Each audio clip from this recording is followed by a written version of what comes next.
1918 summer, the nights in New Orleans were no longer the same. Jazz played along the Mississippi River, the streets smelled of rum, and people danced until dawn. But that night, there was another sound in the streets. A silent fear. Joseph Maggio, after closing his small grocery store, returned home with his wife, Catherine. They lived in a narrow street, in an old Italian neighborhood. Their house was wooden, with a small panel on the door. Catherine extinguished the candles. Joseph lay down. But they were not alone in the house. Around 2:00 a.m., the door panel was quietly removed. A shadow slipped inside.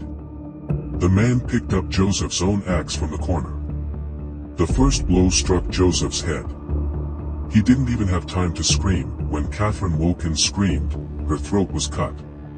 By morning, the neighborhood was soaked in blood. The newspapers ran a single headline: rolled up newspaper, a monster among U.S. Detective Etienne Baptiste arrived at the crime scene as the sun rose.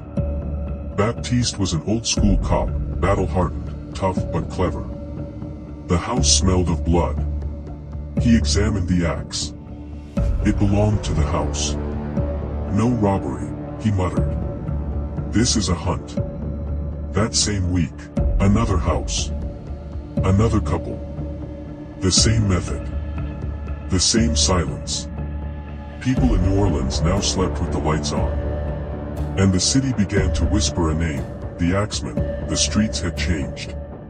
Jazz bars were full, but homes were silent. Mothers put their children to bed early, fathers placed axes by their beds. Detective Baptiste marked the attacks on a map. All the victims lived in Italian immigrant neighborhoods. This is a message, he said. But to whom?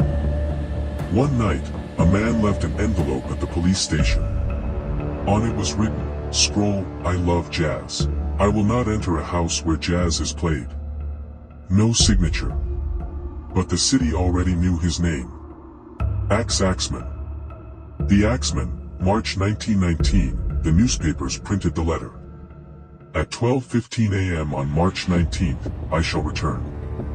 But I will spare any house where jazz is played. That night, New Orleans went mad. Records played in every home. Lights burned in every window. Jazz musicians took to the streets.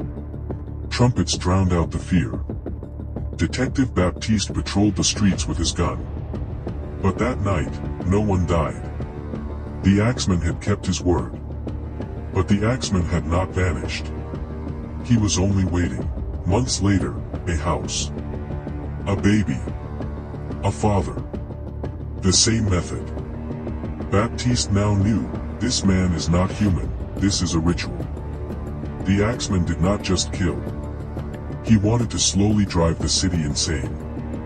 And that night, Baptiste saw him from afar for the first time. Tall. Wearing a hat. Holding an axe, but darkness swallowed him. Detective Baptiste reviewed all the attacks again. The same time. The same method. The same silence. But this time, he noticed something else. Each victim had a secret in their past. Some had connections with the mafia. Some owed money. Some had betrayed someone. This man is not killing at random, he told his assistant Renee. He has a list. The Axeman was not a monster, he was an avenger. One night, Baptiste secretly met an informant in the back of a bar. The informant whispered, "There's a man, detective. Tall. A scar on his face. Always wears a hat. Never drinks with anyone. He only watches." Baptiste's heart raced. This was the first real clue. That man could be the Axeman. Baptiste went down into the city archives. He opened old files from 1910. He paused at one file. Card index dividers, Louis Marzano, 1911, family killed with an axe. Perpetrator never found. Baptiste shivered. What if the Axeman had once been a victim himself? And now, was a ghost returned to the city? One night, the axeman made a mistake. A child from a nearby house saw him leaving, a man with a hat, holding an axe. Baptiste was now certain, the axeman was flesh and blood. And he would hunt him. On a foggy night, Baptiste walked through the French Quarter. A step echoed, he turned. A tall man, wearing a hat, holding an axe, they locked eyes. The axeman spoke, speaking head, "This city is corrupt, detective. I am only cleaning it." And in an instant, he melted into the darkness. Detective Baptiste held the Louis Marzano file. 1911, one night. One house. One family. Mother, father, 2 children, all killed with an axe. One child survived. Card index dividers his name, Gabriel Marzano. Since that day, he had disappeared. Baptiste whispered, "The axeman, it's you, isn't it, Gabriel?" Gabriel's past slowly came to light. Orphanages, beatings, streets. As he grew, he became withdrawn, silent but clever. And he had learned one thing, right arrow people speak through pain. Baptiste found a notebook. The pages were yellowed. Names were written.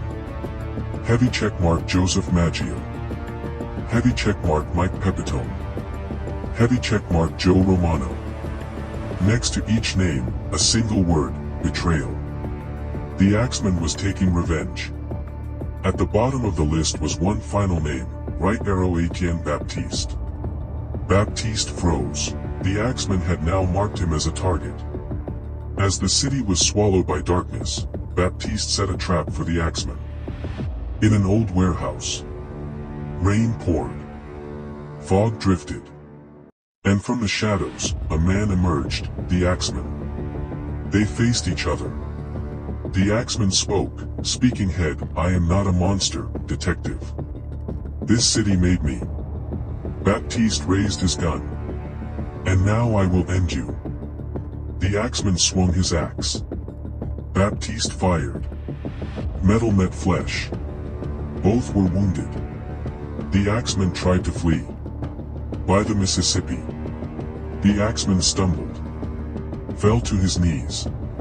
Baptiste approached.